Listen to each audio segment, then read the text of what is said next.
Hello dear students, in continuous second video of this chapter, we are going to discuss about biotechnological application in medicine. Okay, तो first video में अपन ने discussion किया था regarding applications in agriculture field. Okay, किसका? Biotechnology का. Okay, अभी अपन जो बात कर रहे हैं जो बहुत ज़्यादा मेजर यूजेज है मेडिसिन फील्ड में, उसमें कौन कौन से हैं मेजर, उससे रिगार्डिंग अपन डिस्कसिंग करेंगे डिटेल में, जिसमें genetical engineered insulins, gene therapy and molecular diagnosis. Okay, अब क्यों ये बेटर है आरडीएनए टेक्नोलॉजी के थ्रू जो इंसुलिन बनता है या एंटीबायोटिक या जीन थेरेपी या मॉलिकुलर डायग्नोसिस, उसके क्या बेनिफिट्स है उसके रिगार्डिंग में अपन डिस्कसिंग कर रहे हैं. Okay, the recombinant DNA technology process have made immense impact in the area of healthcare by enabling mass production of a safe and more effective therapeutic drugs. Okay, further, the recombinant therapeutics do not induce a unwanted immunological response. यानी अपन जो rDNA technology के through जो भी medicine prepare करेंगे या diagnostic method implement करेंगे तो उसके अगेंस्ट में किसी तरह का इम्यूनोलॉजिकल यानी पेशेंट की बॉडी का इम्यून रिएक्ट नहीं करेगा उसके. Okay, response as in common in case of similar product isolate from non human source. यानी बाय द वे अपन नॉन ह्यूमन सोर्स से प्रोडक्शन करके ने ह्यूमन बीइंग को पेशेंट को प्रोवाइड करते थे तो वो इम्यून उसमें रिएक्ट करता था. पर अब ऐसा नहीं है. किसी भी माइक्रो ऑर्गेनिज्म या किसी भी एनिमल्स का वगैरह वो पर्टिकुलर जीन को सेलेक्ट करके और ह्यूमन बॉडी में इंट्रोड्यूस कर लें या उस जीन से वो आइसोलेट करके प्रोडक्शन को ह्यूमन बॉडी में प्रोवाइड करेंगे तो इम्यून सिस्टम किसी तरह का एलर्जी का रीजन नहीं बनेगा या कॉज ऑफ रिएक्शन नहीं होगा. Okay, isolated from non human source at present about 30 recombinant therapeutics have been approved for human use the world over. In India 12 of these are presently being marketed. Okay, जिसमें सबसे first है genetical engineered insulin. तो बेटा conventional method से जो insulin provide किया जाता था पेशेंट, आपको ध्यान है इंसुलिन हार्मोन का किस में रोल है डायबिटिक पेशेंट के लिए, है ना, बॉडी के अंदर ग्लूकोज को मेंटेन करने के लिए. ओके, तो वो क्या काऊ के जो बछड़े होते हैं काफ्स या पिग के बछड़े वगैरह उनके कट करके जब उसके पेंक्रियाज में से एक्सट्रैक्ट करके वो इंसुलिन इंजेक्शन के थ्रू पेशेंट को प्रोवाइड करते तो एलर्जी का रीजन बन जाता था. बॉडी में कईयों को सूट करता कईयों को नहीं करता. ओके, अब काऊ के जो क्लेव्स है उनको किल करते हैं या सुअर के भी बछड़े करेंगे तो रिलीजियस इश्यू बन जाएगा, धार्मिक, इधर हिंदू उधर मुस्लिम, इस हिसाब से, है ना.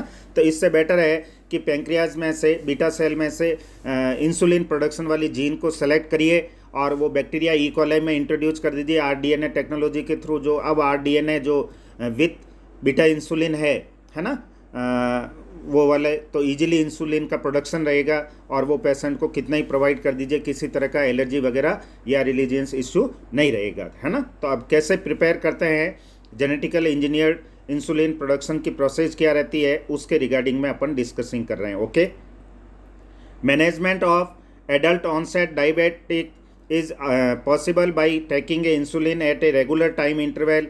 What would a diabetic patient do if enough human insulin was not available? By the way, नहीं होगा तो क्या हालात हो गए आपने देखे ही होंगे डे टू लाइफ अपने घर में आसपास पड़ोसी कॉलोनी वगैरह कहीं पे भी ऐसे पेशेंट को. Okay, if you discuss this you would soon realize that one would have to isolate and use insulin from other animals. Would the insulin isolated from other animals be just as effective as that secreted by the human body itself, and would it not elicit an immune response in the human body? अब कितना वो insulin जो animal से collect करके provide कर रहे हैं वो वर्किंग करेगा, क्या एलर्जी करेगा, आप खुद जानते हो, क्योंकि पर्सन टू पर्सन बॉडी का इम्यून डिफरेंट होता है. तो प्रोटीन है तो प्रोटीन का एलर्जी का रीजन हो सकता है, बॉडी सूट कर भी दे, नहीं करेगा तो रिएक्ट हो जाएगा. Now imagine if a bacterium were available that could make a human insulin, suddenly the whole process becomes so simple.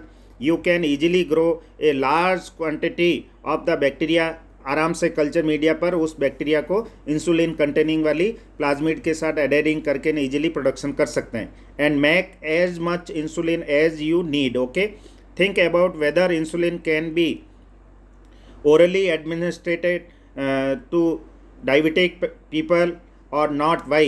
तो यदि bye the way orally insulin provide कर दिया गया, इंजेक्शन के थ्रू ब्लड में इंजेक्ट नहीं किया बॉडी में, और ओरली उस पेशेंट को इंसुलिन प्रोवाइड किया, तो क्या होगा, एज ए प्रोटीन फॉर्म में डाइजेस्ट हो जाएगा, वो वर्किंग नहीं करेगा जस्ट लाइक ए हार्मोन्स. ओके, तो अपन को इंजेक्शन के थ्रू ही दिया जाना चाहिए. ओके, अब क्या होता है इंसुलिन में कितनी पॉलीपेप्टाइड चेन होती है उसके रिगार्डिंग अपन डिस्कसिंग कर रहे हैं. Okay, insulin used for a diabetic was earlier extracted from A pancreas और स्लगर कैटल एंड पिग्स होता था, उनके पेंक्रियाज को कट करके उसमें से एक्सट्रैक्ट को. Okay, insulin from an animal source होगा through a cause some patient to develop allergy और अदर टाइप ऑफ रिएक्शंस हो सकते थे टू द फॉरेन प्रोटीन, क्योंकि वो अनदर ऑर्गेनिज्म का प्रोटीन है. Okay, insulin consist of a 2 short polypeptide chain है, जिसमें चेन ए एंड बी दोनों चेन किसके थ्रू एडीरिंग होते हैं, जॉइंड बाई डाइसल्फाइड ब्रिज होगा, that are linked together by disulphide bridge. In mammal including a human insulin is synthesise as a pro hormone, यानी जैसे enzyme होता है ना प्रो फॉर्म, तो इनएक्टिव फॉर्म में इनिशिएटिव फॉर्म में इस तरीके से प्रिपेयर होता है, फिर एक्टिवेट किया जाता है ना. तो प्रो हार्मोन वर्क नहीं करेगा क्योंकि इसके साथ ए एंड बी चेन के साथ एक एडिशनल सी चेन होती है, उस सी चेन को रिमूव कर लेते हैं, तो वो प्रो हार्मोन जो इंसुलिन था वो मैच्योर इंसुलिन में कन्वर्ट हो जाएगा, फिर वो डायरेक्ट वर्किंग करेगा. Okay, like a proenzyme the prohormone also need to be processed before it become a fully mature and functional, okay, hormone which contain an extra stretch called the C peptide. This C peptide is not present in the mature insulin and is removed during a maturation into insulin. जब maturation करते हैं insulin का तो उस समय C peptide को A B से free कर दिया जाता है. ओके, रिमूव किया जाएगा. The main challenges for production of a insulin using a rDNA technology was getting insulin assembled into a mature form. in 1983 एक इली लिली एंड अमेरिकन कंपनी ने प्रिपेयर किया था 2 DNA का पॉलीपेप्टाइड चेन है ना, आर्टिफिशियली सिंथेसाइज करके उन पॉलीपेप्टाइड चेन को डाइसल्फाइड से ऐड कर दिया गया. वही जस्ट लाइक है जो अबो प्रोसेस में अपने डिस्कशन किया, यानी polypeptide A and B chain of a human insulin and introduce them in a plasmid of E coli. फिर उस प्लाज्मिड में इंट्रोड्यूस किया गया ई कोलाई, इस्रेशिया कोलाई के अंदर. फिर प्रोड्यूस इंसुलिन चेन है ना, chain A and B were produce a separately extracted and combined by creating a disulphide bond to a form human insulin. Just like a human insulin जैसा बनता है ना, उन्हीं पॉलीपेप्टाइड चेन बनती गई, उनको डाइसल्फाइड बॉन्ड से ऐड करके फिर यूज किया गया. अब क्या स्ट्रक्चर होती है देखिए, आप किस हिसाब से प्रो इंसुलिन मैच्योर होता है इंसुलिन में. तो यहाँ देखिए आप, ये चेन ए एंड ये चेन बी है, इसको किससे कनेक्ट है, सी से है ना. अब ये किससे, डाइसल्फाइड बॉन्ड, यहाँ डाइसल्फाइड बॉन्ड है.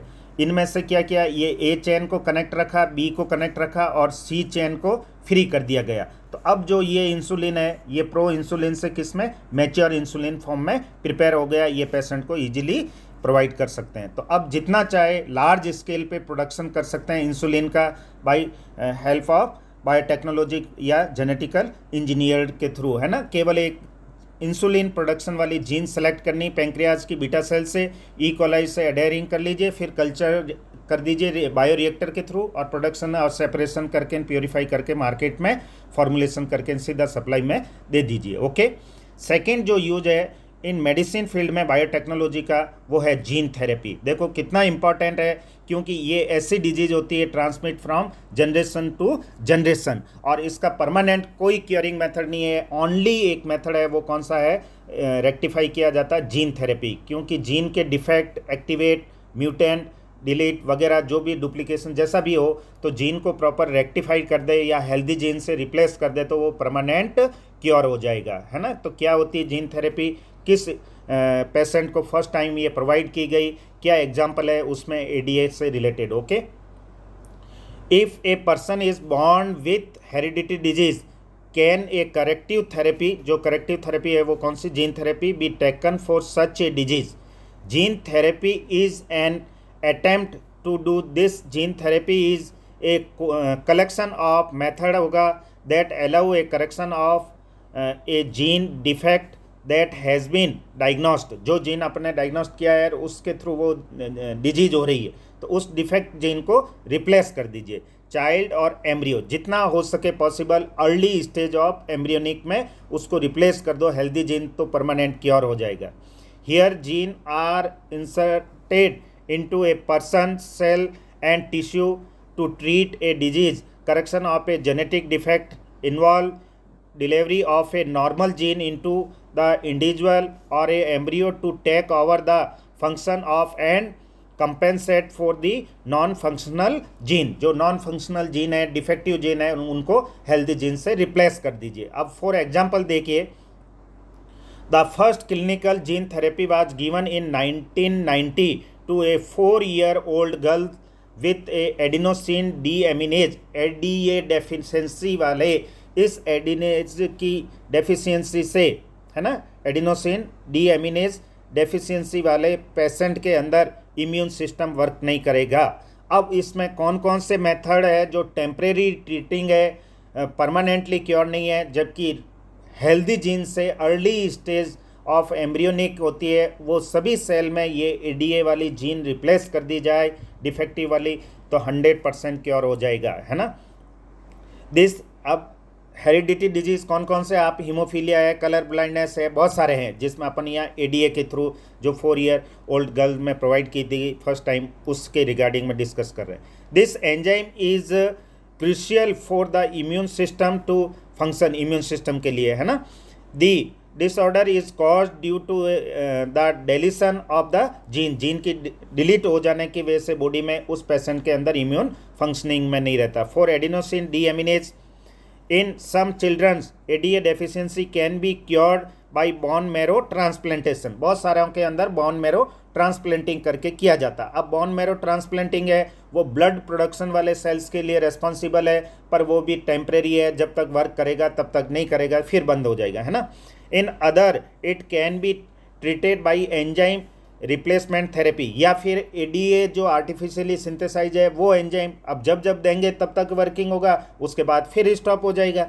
इन which functional ADA is given to the patient by injection. But the problem with both of these approaches, दोनों के साथ यही प्रॉब्लम बनी हुई है, they are not completely curative, है ना, फॉर शॉर्ट पीरियड या partially effective. Okay, as a first step towards gene therapy, lymphocytes from the blood of the patient are grow in a culture outside the body. यदि bye the way healthy patient की blood cells लेकर WBC जो immune के लिए working करती है उनको culture media पे कल्चरिंग करा के प्रोवाइड करें तो वो भी पीरियडिकल रिक्वायर्ड होती, क्योंकि उनकी भी लाइफ लॉन्गेटिविटी इमोर्टल तो है नहीं, वो सेल भी एक आफ्टर टाइम पीरियड डेड हो जाती, तो फिर न्यू रिप्लेसिंग करनी होती है ना.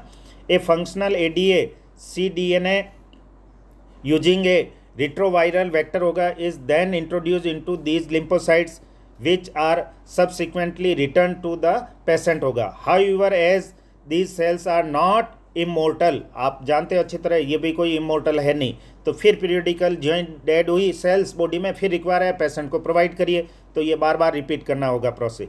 The patient require periodic infusion of a such genetical engineer lymphocytes.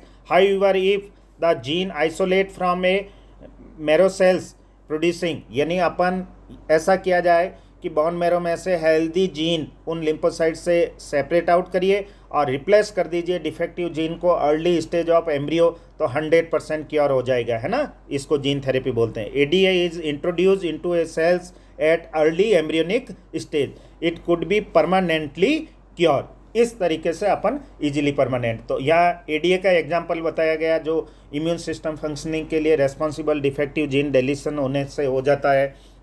अब उसमें बोन मैरो ट्रांसप्लांटिंग करेंगे तो भी टेम्परेरी है, लिम्फोसाइट कल्चर करके प्रोवाइड करेंगे तो भी कोई परमानेंट क्योर नहीं, पीरियोडिक रिक्वायर्ड होती है। जबकि बोन मैरो में से लिम्फोसाइट सेल्स के हेल्दी जीन को सेपरेट आउट करके अर्ली स्टेज एम्ब्रियोनिक, जैसे मोरुला स्टेज पे 32 जो भी होती है सेल्स या 68, उस स्टेज में सभी सेल्स की ये जीन रिप्लेस कर दें हेल्दी जीन से, तो परमानेंट क्योर हो जाएगा। फिर उसमें एडीए डेफिशिएंसी डिजीज़ नहीं रहेगी पेशेंट्स में। तो ये 4 एग्जांपल एडीए वाला लिया, ऐसा कोई भी हेरिडिटी डिजीज़ है तो उसको इजीली क्योर कर सकते हैं। अब अपन बात करते हैं मॉलिक्यूलर डायग्नोसिस से रिगार्डिंग। ओके, क्या होता है मॉलिक्यूलर डायग्नोसिस? बायोलॉजिकल जो एप्लीकेशन है इन मेडिसिन फील्ड में क्यों बेटर है कन्वेंशनल या ट्रेडिशनल मेथड से? अपन देखते हैं जब भी कभी कोई डिजीज़ होती है तो डॉक्टर उसमें डायग्नोस करने के लिए कि ब्लड जांच कराइए, यूरिन का कराइए, उसमें तो सीरम है, ब्लड है, यूरिन है वगैरह जो भी है उसका डायग्नोस के लिए फिर डिजीज़ डायग्नोस होने के बाद ट्रीटिंग किया जाता है। तो अब आप यहाँ अच्छी तरह देखिए कि ये मॉलिक्यूलर डायग्नोसिस जो कन्वेंशनल मेथड या ट्रेडिशनल मेथड से क्यों बेटर है। कि ट्रेडिशनल या कन्वेंशनल मेथड में जब बॉडी में पेशेंट के डिजीज़ के सिम्टम्स आ जाते हैं, आफ्टर उसका डायग्नोस किया जाता है, तब तक एनफ नंबरिंग में, मोर नंबरिंग में पैथोजन क्रिएट हो जाते हैं, जनरेट हो जाते हैं। तो वो डिजीज़ ट्रीटिंग करने में, क्योर करने में बहुत टाइम पीरियड लेता है और डिले हो जाता है। इसके बेटर मॉलिक्यूलर डायग्नोसिस में एक सिंगल पैथोजन का भी पार्ट होगा तो वो इजीली जेनेटिकल रीड करके विदाउट सिम्टम्स, कोई पेशेंट में सिम्टम्स नहीं, फिर भी वो बता देगा बॉडी के अंदर ये पैथोजन है, मल्टीप्लाई करके ग्रो कर लेगा। जस्ट लाइक ए बेटर अभी एग्जांपल दे रहा हूँ आपको, प्रेजेंटली जो कोरोना के अंदर RT-PCR नाम का टेस्ट सुना होगा। RT-PCR जेनेटिकल मटेरियल को रीड करता है, भले ही वो सिंगल कोरोना वायरस पार्टिकल होगा तो भी उसका जेनेटिकल रीड करके पॉजिटिव बता देते हैं। लोग क्या गलत रिपोर्टें गलत नहीं आती है, वो सिंगल है, अपना बॉडी ने इम्यून वर्क किया और उसको किल कर दिया, इसलिए डिजीज नहीं होने दिया। ओके, जबकि कन्वेंशनल मेथड से यदि इस पैथोजन को डायग्नोस करते तब तक तो पेशेंट की डेथ हो जाती। ओके, तो ये बेटर मेथड है अर्ली डिटेक्टिंग करने के लिए। ओके, मॉलिक्यूलर डायग्नोसिस अब क्या है आप एग्जांपल देखिए। You now that for effective treatment of a disease, early diagnosis and understanding it's a pathological, pathology मतलब डिजीज डायग्नोस जो वर्किंग किया जाता है उसके पैथोलॉजी लैब में, है ना, इज वेरी इंपॉर्टेंट होगा। Using a conventional method of A diagnosis, serum है, यूरिन है, ब्लड वगैरह है ना, इस सीरम आ गया उसके रिलेटेड, या लीवर हिस्टोपैथोलॉजी वगैरह, है ना। Early detection not possible, recombinant DNA technology, polymerase chain PCR and enzyme linked immunosorbent assay test, ELISA बोलते हैं ना, are some of the technique है that serve the purpose of a early diagnosis. तो board में पूछा हुआ कौन सा मेथड है early diagnosis about bacteria virus in body, है ना, तो ये बता सकते हैं आप मॉलिक्यूलर डायग्नोसिस, जिसमें PCR और उसके साथ साथ एलाइजा। अब आप एग्जांपल RT-PCR में एग्जांपल कोरोना डिजीज़ का दे सकते हैं ना, कोई भी डिजीज़ का, किसी भी पैथोजन का, क्योंकि उस पैथोजन का जेनेटिकल कंप्लीमेंट्री DNA से उसको मैच करा के सिंगल स्ट्रैंड वाला DNA लिया जाता पैथोजन का, आपस में मैच करवा दिया जाता। Presence of a pathogen, bacteria, virus, etc. is normally suspect, जो भी होता है, only when the pathogen has produced a disease symptoms. By this time the concentration of a pathogen is already very high in the body. However, a very low concentration, high है तब तो traditional conventional, वो तो disease होने के बाद कोई मतलब नहीं, इतने हो जाएंगे फिर पेशेंट को ट्रीटमेंट देने में बहुत ज़्यादा टाइम लगेगा और क्योर होने में भी। इससे बेटर है कि उसका सिंगल है, विदाउट एनी सिम्टम्स में भी डायग्नोस कर सकते हैं ऑफ द बैक्टीरिया और a virus at a time when the symptoms of the disease are not yet visible, यानी कोई सिम्टम्स नहीं होता पेशेंट में, उस समय भी ये डायग्नोस हो जाते हैं। बहुत लिमिटेड, इवन मैंने बताया ना, सिंगल पार्टिकल या पीस भी होगा उस बैक्टीरिया का या वायरस का तो इजीली अपन डायग्नोस कर लेंगे। किसके हेल्प से? Molecular diagnose. Can be detected by A amplification of their nucleic acid by PCR से एम्प्लीफाई करके, उसको बहुत सारा जेनेटिकल मटेरियल प्रिपेयर कर लो, एम्प्लीफिकेशन PCR वगैरह आपने पढ़ा था पॉलीमरेज चेन रिएक्शन में, जिसमें जीन को क्लोनिंग करने के लिए हेल्प किया जाता। Can you explain how PCR can detect very low amount of a DNA? PCR is now म्यूटेंटली यूज्ड टू डिटेक्ट होगा HIV in a suspected HIV AIDS patients के लिए, है ना। It is being used to a detect mutation in a gene in a suspected cancer patients वगैरह, इन सभी disease के लिए it is a powerful technique है to identify many others genetic disorder related. Okay, अब ए सिंगल स्ट्रैंड डीएनए या RNA लिया जाता है tagged with radioactive molecule probe. Probe का मतलब, अब जैसे अपन को फॉर एग्जांपल मैं बताता हूँ, कोरोना डिजीज है, चाहे एड्स डिजीज है, चाहे कोई भी, हर एक पैथोजन का जेनेटिकल मटेरियल है, वो सब डायग्नोस लैब में ऑलरेडी स्टडी किया हुआ, तो उसका कंप्लीमेंट्री वाला डीएनए तो लिया जाता है पैथोजन का, ठीक है। ऐसा कैसा कंप्लीमेंट्री प्रॉब किया, एक स्टैंड ले लिया आपने किसका, पैथोजन का, सेकेंड कंप्लीमेंट्री उसी जेनेटिकल मटेरियल का जो लेबोरेटरी में होता है, रेडियो एक्टिव, जो लेबल करके उस कंप्लीमेंट्री जो पैथोजन का है उसके अगेंस्ट में उसको ऐड किया जाएगा। अब सेम पैथोजन का हुआ तो वो ऐड होके लेबल्ड हो जाएगा, यानी स्पेक्ट्रा पे कलर बैंड बन जाएंगे, और आइदर नहीं बन पाएंगे तो इसका मतलब वो डिजीज नहीं है ना। ये एक सिंपल मेथड है। ए सिंगल स्ट्रैंड डीएनए और RNA tagged with radioactive molecule probe लिया जाता है, is allowed to a hybridise to a its complementary DNA in a clone of cells होगा, followed by a detection using a autoradiography. एक autoradiography film के अंदर pathogen का भी डाल देते हैं, और ये रेडियो एक्टिव मॉलिक्यूल जो प्रॉब है लेबल किया हुआ वो भी अंदर मिक्स, दोनों हाइब्रिडाइज होके कॉमन हो गया, तो मतलब वो पर्टिकुलर आइदर नहीं होगा। ओके, नेगेटिव रिपोर्ट ना होगा तो पॉजिटिव रिपोर्ट हो जाए। The clone having the mutant gene will hence not appear on A photographic film because the probe will not have a complementary with the mutant gene, क्योंकि वो mutant gene का complementary नहीं है तो नहीं होगा। अब एलाइजा कैसे वर्क करता है, it is based on principle antigen antibody, यानी पर्टिकुलर एंटीजन बनेगा उस पैथोजन से ब्लड में, सीरम में, तो वो एंटीबॉडी के साथ कंबाइनिंग होगा, है ना। तो it is working on antigen antibody interaction. Infection by pathogen can be detected by a presence of antigen, protein है, ग्लाइकोप्रोटीन एक्सेट्रा, और by detecting a antibodies synthesise against the pathogen. उस pathogen के against में जो antigen बनता है, antigen against जो antibodies prepare होती है, वो डिटेक्टिंग करके इन आइडिया लगा दिया जाता है कि वो पैथोजन है कि नहीं है। तो ये वेरियस यूजेज या एप्लीकेशंस या importance of biotechnological in field of medicine regarding था, जिसमें प्रोडक्शन ऑफ इंसुलिन था, कैसे इंसुलिन कितना लार्ज स्केल पे और आज कितने पेशेंट है, सबकी रिक्वायरमेंट फुलफिल हो रही। फिर जीन थेरेपी आप जानते हो, जिसका कोई ट्रीटिंग नहीं, ओनली कौन सा मेथड है, जीन थेरेपी, हेरिडिटी डिजीज को क्योरिंग करने के लिए करेक्टिव थेरेपी, है ना। और लास्ट है मॉलिक्यूलर डायग्नोसिस, कितना अर्ली स्टेज पे डायग्नोस होता है, कितना फास्ट और एक्यूरेसी होती है। जैसे आप देखते हैं एड्स वगैरह जगह बहुत सारे टेस्ट है, कन्वेंशनल या ट्रेडिशनल मेथड है, वो सस्पेक्टेड भी रहते हैं, जबकि ये 100% परफेक्ट होते हैं, एक्यूरेसी होती है, क्विक है ना, इमीडिएट रिजल्ट मिल जाता है, चाहे वो एड्स हो, चाहे कोरोना वायरस हो, कोई भी डिजीज से रिलेटेड हो, है ना। Thank you.